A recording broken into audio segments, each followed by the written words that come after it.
uyu munsi tugiye kwiga isomo dukesha umuntu bita Sanjay. Se wa Sanjay yitabye Imana. Sanjay afite imyaka 14 gusa y'amavuko. Kuba ari we wari imfura ye byahise bituma Sanjay afata inshingano zo kwita kuri barumuna be no ku muryango muri rusange. Iyi ni inkuru mpamo. Wari umuryango w'abana 4. Sanjay yagombaga gukora ibishoboka byose ngo afashe umuryango we awubonera ibyo bifuza byose, gusa byari bigoye kubera ko papa we niwe wakoraga wenyine mbere yo gupfa. Urumva Sanjay na nyina bari mu kangaratete, bibaza uko bazakomeza kubaho sadahari, byabayobeye. Sanjay nta yandi mahitamo yari afite uretse gushaka icyo gukora, akajya mu cyimbo cyase cyo kwita ku muryango. Sanjay yahise areka ishuri arisimbuza kwita ku muryango we. Yatangiye gucuruza utuntu duciriritse turimo ibyo nagereranya n'ibiraha, ibyo wagereranya n'amandazi, akabifatanya no gucuruza ibipine byashaje. Yakoraga ibishoboka byose ngo arebe ko yabonera icyo kurya umuryango we, gusa byari bigoye gutunga umuryango w'abantu 4 buri munsi. Kugorwa cyane no kubona ibihagije byatumye yigira inama yo gushakisha ikintu gihoraho yakora, ariko kigaha umutekano umuryango we kutazabura ibyo kurya. Aha ni igitekerezo cya kampani yitwa EGD cyaziye. Igitondo kimwe Sanjay yatembere ku gasoko kaho bari batuye, ageraho bacururizaga amagi, abona uburyo abantu batonze umurongo bagura amagi. Iyi shusho yamugumye mu mutwe nk'umuntu wari uri gutekereza icyo yakora kirambye. Iminsi yaragira isunika, ariko akomeza gutemberera mu bindi bice bitandukanye byaho yari atuye, areba uburyo amagi agurwamo. Urumva icyo gitekerezo cyaravuze kiti Sanjay, komeza ushakisha, urabona ko ibintu by'amagi bishobora kuba byagenda. Nawe aravuga ati reka nkore ubushakashatsi ndebe. Akajya ajya mu duce baturanye areba uburyo amagi agurwamo. Iminsi irisunika, akajya anajya hahandi aho bari baturanye akareba uburyo bacuruzamo amagi. Buri gihe agasanga abantu ni benshi bategereje amagi. Igitekerezo cyo kuba yakwinjira nawe mu bucuruzi bw'amagi cyakomeje kumuzengurukamo. Yaje gufata umwanzuro, yigira inama yo gutangiza umushinga wo kuranguza amagi.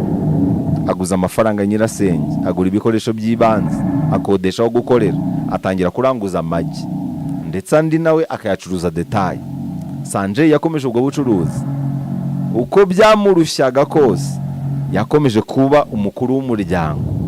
Utwo akuyemo agafasha umuryango we kubona icyo kurya, agafasha n'abavandimwe be kubona ibyangombwa bituma baguma mu ishuri. Nyuma y'igihe acuruza amagi, mu kuyaranguza no kuyacuruza detaye, yaje kunguka ikindi gitekerezo. Amagi yasigaye ataguzwa, ayamenetse se by'impanuka, akajya akoramo umureti. Utaguza amagi akajya aza kugura umureti. Ntabwo yari azi ibintu byo guteka, ariko yakomeje kugerageza ubudacogora, ku buryo nyuma y'ukwezi yari amaze kugera ku rwego rwo gukora umureti mwiza. Abakiriya batangira kwiyongera. Uko byiyongeraga niko yagendaga amenyana n'abantu, akamenyana n'abantu benshi, akamenyera ibyo abakiriya bakunda. Benshi bakaza bakanamwungura ibitekerezo. Sanjay yatangiye kujya mu nyungu. Umuryango we ntihongera kugira ibibazo by'ibyo kurya, ndetse n'abavandimwe be bakomeza kwiga nta ngorane. Sanjay yarakomeje agira igikundiro. Abaza kurya umureti bakamwungura ibitekerezo by'uburyo yatekamo umureti neza kurushaho. Agenda yongeramo ibirungo bitandukanye. Umureti si ugukundwa, urakundwa akazi. Ba bantu bajyaga kugura amagi yo kujya guteka umureti mu ngo zabo, byarangiyeho kugura amagi baza kwa Sanjay kugura umureti ukoze. Aho kugira ngo bagure amagi bajye kuyateka, bakaza kugura umureti ukoze. Nawe yakomeje kubona abakiriya biyongera, atangira kunguka ubundi bwenge. Noneho agafata umureti akawuvanga na fromage, agashyiramo ibindi birungo, agashyiramo za tirimerike, agashyiramo ibirungo nka za cinnamon n'ibindi bitandukanye, agashyiramo tangawizi, agashyiramo ibirungo byinshi. Buri wese akisanga muri ibyo birungo. Uko yarushagaho kuwuryoshya kurushaho, niko umureti we wakomezaga gukundwa kurushaho. Uko umunsi washiraga, niko yashakaga gashya yashyira mu bucuruzi bwe. yaje kunguka ikindi gitekerezo, noneho ahimba umureti ariko awuhuza n'umutsima ukoze mu ifarini, abyita egg pizza. Iyi egg pizza rero yakoze amateka ku ruhando mpuzamahanga, yaje ari rurangiza, irakundwa bidasanzwe. Nyuma y'imyaka 5 hahandi yakoreraga akodesha yarahaguze. Icyo gihe yarageze ku rwego rushimishije ku buryo mama we yari amaze gusubiza agatima impembero, amaze kubona ko umwana nakora cyane kurusha se, ibyose atabagejejeho umwana yaratangiye kubibagezaho. Sanjay yaje kubwira nyina ko ashaka kwita izina business ye ndetse agashinga company yo business mu buryo bwemewe. We na nyina bunguranye ibitekerezo birangira business bayise Egg-D.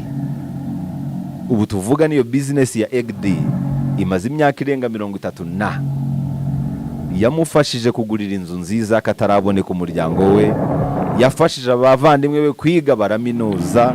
Sanjay nawe yaje gushinga urugo, iyo business ifasha umwana we w'umuhungu kubona masters muri business administration. Ubu uwo muhungu we niwe uri gufasha mu kwagura iyo business. Iyi business imaze kugira amashami menshi cyane mu bihugu bitandukanye, aho bagaburira ibihumbi n'ibihumbi by'abantu. Ubu tuvugana Egg-D iri mu business akomeye ajyanye n'iby'ibiribwa ku ruhando mpuzamahanga. Ni imwe muri restaurant za mbere zikomeye mu majyaruguru y'igihugu cy'Ubuhinde. Urugendo rwa Sanjay abantu benshi bagiye bakurikira amateka ye baravuga bati uru rugendo rwakwigisha buri muntu wese ko ashobora kuva ku busa akagira ikintu ageraho. Niyo mpamvu isomo twakwigiramo nuko igitonyanga gitobora ibuye atari imbaraga gikoresheje, ahubwo ari uguhozaho. Sanjay yatangiye afite imyaka 14 y'amavuko, nta gihe nyacyo gutangira kiruta icyo ngicyo urimo, nta n'igishoro nyacyo gutangiriraho kiruta icyo ufite. Iyo ushyize ejo icyo wagomba gukora uyu munsi, uhita utangira gukora ibitari ngombwa.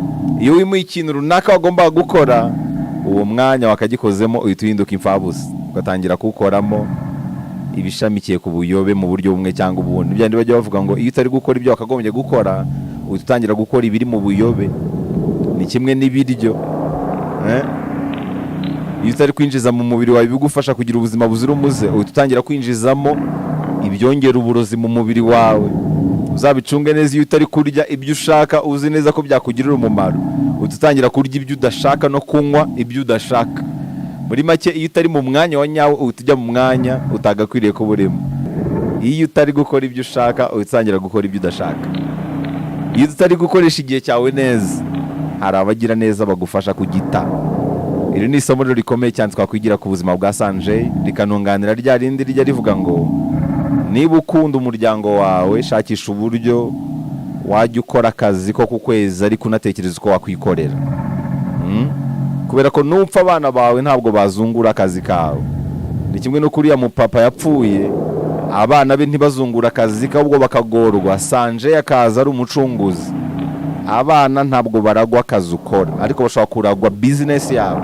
Nuramuka upfiriye mu kazi, boss wawe azagusimbuza undi mukozi mbere yo kunashyingurwa. Umuryango we n'ubucumbikiye mu macumbi y'akazi bazabirukanamo mbere y'ibindi byose.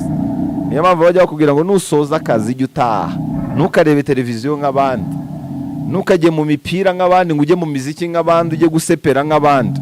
Taha utekereza akantu wakora aho ngaho uri. Taha utekereza akantu wakora, genda ugatekereza, utangire ukubaka gahoro gahoro nk'uko Sanjay yakubatse. Uhozeho, ibindi ubiharire igihe kizabisobanura.